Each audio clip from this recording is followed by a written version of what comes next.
নমস্কাৰ সকলকে স্বাগতম জনাইছোঁ মই সাজিদ হুছেইন বৰ্তমান উপস্থিত হৈ আছোঁ গ্ৰাম্য সাংবাদিক সন্থাৰ কাৰ্যালয়ত আৰু গ্ৰাম্য সাংবাদিক সন্থাৰ কাৰ্যালয়ত আজিৰ প্ৰেমৰ দিনটোত আজি ভেলেণ্টাইন ডে দিনা তিতাবৰবাসীৰ লগতে ৰাজ্যৰ বাসীৰ বাবে মুকলি কৰা হৈছে এটি বিশেষ গীত আমি এই কাৰণে বিশেষ বুলি কৈছোঁ যিহেতু আজি প্ৰেমৰ দিনটোত এই গীতটো আজি মুকলি কৰা হৈছে আৰু এই মুহূৰ্তত এই গীতটো সুৰ কৰিছে কথা আমাৰ প্ৰাঞ্জলদা আপোনাৰ ওচৰলৈ আহিছোঁ এই গীতটোৰ আপুনি ৰাইজৰ বাবে আজি মুকলি কৰিছে এই গীতটোত কি কি আছে আপুনি কি ক'ব হয় ধন্যবাদ আপোনালোকক স্বাগতম জনাইছোঁ এই অনুষ্ঠানলৈকে আমি এই গীতটো উন্মোচন কৰিবৰ কাৰণে আজি তাৰিখটো আমি বাছি লৈছিলোঁ আৰু সেইমতে আমি যিটো তাৰিখ আমি বাছি লৈছিলোঁ সেই তাৰিখত আমি ছাকচেছ হৈছোঁ সফল হৈছোঁ যিহেতুকে আজি এইটো প্ৰেমৰ দিন হিচাপে আমাৰ সকলোৱে মানি আহিছে 14 ফেব্ৰুৱাৰী ভেলেণ্টাইন ডে গতিকে আমিও তাৰ ব্যক্তিক্ৰম নহয় আমিও যিহেতুকে আমি এইটো জানো যে প্ৰেম অবিহনে পৃথিৱীত কাৰো জীয়াই থাকিবৰ কাৰণে অসুবিধা হয় আমাৰ দাদা বাইদেউ হওক বা আমাৰ মা দেউতা হওক বা আমাৰ প্ৰেমিকাও হ'ব পাৰে গতিকে আমি সকলোৰে কাৰণে আমি প্ৰেম বস্তুটো ভাল পোৱা বস্তুটো আমাক প্ৰয়োজন আছে গতিকে সেই বাৰ্তা দিবৰ কাৰণে বা আমি আজি তাৰিখত দেখিছোঁ কিছুমান ভাল পোৱা ক্ষেত্ৰত কিছুমান মানুহ বিফল হয় ঠিক আছে গতিকে ভাল পোৱা ক্ষেত্ৰত যেতিয়া মানুহ বিফল হয় তেতিয়া কি হৈছে আজি তাৰিখত কিছুমান মানুহৰ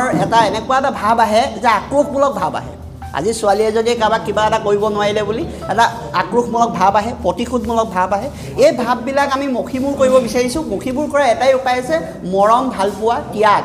গতিকে ভালপোৱা ক্ষেত্ৰতো যে ত্যাগ থাকিব পাৰে আৰু সেয়েহে আমি এই গীতটোৰ দ্বাৰা আমি বুজাব বিচাৰিছোঁ যে কোনোবাই যদি কাৰোবাৰ মা দেউতাৰ মৰম হেৰুৱাইছে কোনোবাই যদি কাৰোবাৰ দাদা বাইদেউৰ মৰম হেৰুৱাইছে কোনোবাই যদি কাৰোবাৰ প্ৰেমিকাৰ মৰম হেৰুৱাইছে কিন্তু তেওঁ ছেক্ৰিফাইচ কৰিব জানিব লাগিব বা তেওঁ সেই চিটুৱেশ্যনটো কেনেকৈ হেণ্ডেল কৰিব পাৰি তাৰ ক্ষেত্ৰতো তেওঁ কিন্তু জ্ঞাত হোৱাটো বা তেওঁ সেইখিনি কথাত তেওঁ পৰিপক্ক হোৱাটো খুবেই প্ৰয়োজন আজিৰ তাৰিখত আমি তিতাবৰবাসী সকলো গতিকে আমি তিতাবৰৰ পৰা এই সংগীতৰ যাত্ৰা আমি আৰম্ভ কৰিব বিচাৰিছোঁ আৰু তাৰ উদাহৰণস্বৰূপে আজি গীত আপোনালোকক এটা আমি দৃশ্যশ্ৰাব্য গীত আজি মুকলি কৰি আমি ৰাইজলৈ উপহাৰ দিছোঁ আৰু আমাৰ লগতে যিসকল আমাৰ এই গীতটোৰ আঁৰৰ যিসকল ব্যক্তি আছিলে তেখেতলোকক মই চিনাকি কৰি দিব বিচাৰিছোঁ একাধিক্ৰমে চিনাকি কৰা প্ৰাক মুহূৰ্তত আমি দৃশ্য দেখা পাইছোঁ এইসকল মই এটা ফ্ৰেমত যদি সতীৰ্থ দেখা এইসকল হৈছে তিতাবৰৰ স্থানীয় শিল্পী আৰু এই শিল্পীসকলৰ দ্বাৰা আজি এই অভিমানী প্ৰিয়া নামৰ এই গীতটো আজি ৰাইজৰ বাবে মুকলি কৰি দিয়া হৈছে ইউটিউবত পাব নিশ্চয় ইউটিউবত পাব আমি ডেছক্ৰিপশ্যনত ইউটিউবৰ লিংকটো দি দিম আপোনালোকে লিংকটোত ক্লিক কৰি আপোনালোকে সম্পূৰ্ণ আপুনি গানটো শুনিব পাৰিব আৰু আনন্দ ল'ব পাৰিব যিহেতু আজি বিশেষ দিনটোত প্ৰথমতে আপোনাৰ সকলোকে আপুনি যদি চিনাকি কৰি হয় এয়া আমাৰ ৰাণাদা গীটাৰ সংগত কৰিছে মোৰ গীতটোত আৰু তাৰ লগতে আমাৰ গ্ৰাফিক্সৰ কাম কৰিছে সমীৰ ৰঞ্জন শইকীয়াদা তেখেত প্ৰাগজ্যোতিকাৰ এজন PRO হয় আৰু তাৰ লগতে কণ্ঠদান কৰিছে কৌস্তৱ চেতিয়াদা গতিকে তাৰ লগতে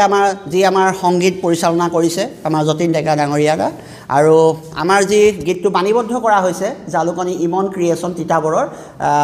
তেখেত স্বত্বাধিকাৰ আমাৰ ভুৱন কছাৰীদা আৰু ইয়াৰ লগতে ৰক্তিম দা তেখেতে গীতটোৰ লগত জড়িত আৰু বহুখিনি তেওঁ গীতটোত আমাক সহায় কৰিছে ইয়াৰ লগতে হামিঙৰ যিটো পাৰ্ট আছিলে যিটো হামিং যেনেকৈ হ'ব লাগে কি কৰিব লাগে বাদ্যযন্ত্ৰত কেনেকৈ বজাব লাগে এই গোটেই কথাখিনি আমাৰ চুমি বাইদেৱে আমাৰ চুমি বৌয়ে সহায় কৰিছে গতিকে আমি এইকেইজন মানুহ গোট খাই এই গীতটো আমি পৰিচালিত কৰিছোঁ আৰু লগত আমাৰ সাহস দিয়া আমাৰ শুভাকাংক্ষী আৰু আছে গতিকে তেখেতলোকেকো আমি পৰৱৰ্তী পৰ্যায়ত আপোনালোকৰ মাজত চিনাকি কৰি দিম ধন্যবাদ জ্ঞাপন কৰিছোঁ মই শেষবাৰ কাৰণে আপোনাৰ ওচৰলৈ আহিছোঁ যিহেতু আপুনি এই গোটেই গীতটোৰ মূল মানুহ বুলি ক'লেও মূল মানুহ বুলিয়ে ক'ব লাগিব আজি ৰাইজৰ বাবে আপুনি আগবঢ়াইছে উপহাৰ হিচাপে দিছে কি ক'ব কেনেকুৱা লাগিছে প্ৰথমতে মই মোৰ ভাতৃপ্ৰতিম প্ৰাঞ্জলজ্যোতি শইকীয়ালৈ ধন্যবাদ জনাইছোঁ এনে এটি সুন্দৰ গীত আজি মই কণ্ঠদান কৰিবলৈ পাইছোঁ আৰু গানটোৰ কথা সুৰ তেওঁৱে কৰিছে যথেষ্ট সুন্দৰ হৈছে নাজানো কিমানখিনি মই ছাকচেছ হ'ব পাৰিছোঁ গীতটো গাই চেষ্টা কৰিছোঁ আৰু ভৱিষ্যতেও এনেকুৱা ধৰণৰ কিছুমান কাম প্ৰাঞ্জলজ্যোতিয়ে কৰিব বুলি আশা কৰিছোঁ আৰু ৰাইজক এটা অনুৰোধ আমাৰ যাতে গীতটি সকলোৱে এবাৰ শুনে ধন্যবাদ জ্ঞাপন কৰিছোঁ হয় নিশ্চয়ভাৱে আমি লিংকটো দি দিম আমি পুনৰবাৰ কৈছোঁ ইউটিউব চেনেলটোৰ নাম কওকচোন কি আছিল কৈলাশ দুৱাৰা ইউটিউবৰ আপোনালোকে লিংকটো মাৰিলে অভিমানী প্ৰিয়া বুলি মাৰিলে এই গীতটো পাব অসমীয়া চাৰ্চ কৰিলেও পাব কৈলাশ দুৱাৰা যি ইউটিউব চেনেল আছে ইউটিউব চেনেলত আপোনালোকে এই গীতটো উপলব্ধ আছে আপোনালোকে পাব লগতে মোৰ ডেছক্ৰিপশ্যনত আপোনাৰ এই লিংকটো দিয়া আছে তাত ক্লিক কৰি আপোনালোকে সম্পূৰ্ণ গীতটো শুনিব পাৰিব আশা কৰিছোঁ যাতে সকলোৱে এই গীতটো আঁকোৱালি লয় ধন্যবাদ